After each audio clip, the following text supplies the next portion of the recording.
So last weekend I got news unexpectedly of a friend of mine who had died all of a sudden, very suddenly died of malaria in Africa. Someone who I've known for a number of years, and a lovely guy. And it's always a shock when someone like that who you know and are friends with, and he's a young man in his late 40s. So there you go. Just like, you never know what comes around the corner. Life will do its own thing.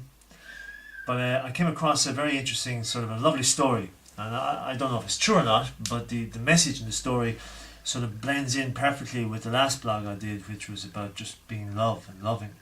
It's about a 6-year-old boy whose parents decided that their dog, who the boy had a very close relationship with, this big Irish red setter or something, Irish wolfhound.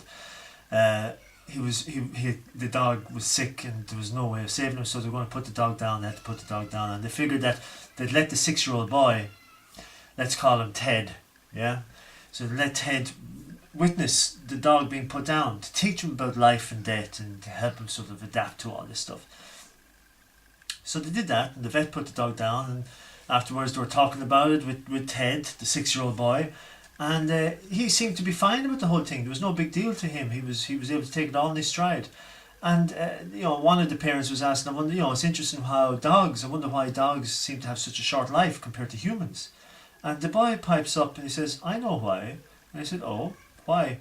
Well, because everyone comes into this world, right? We're all born to, and this is apparently what the kid said. We're all born to come into this life and learn how to be good, learn how to live a good life. That's why we're here, he said.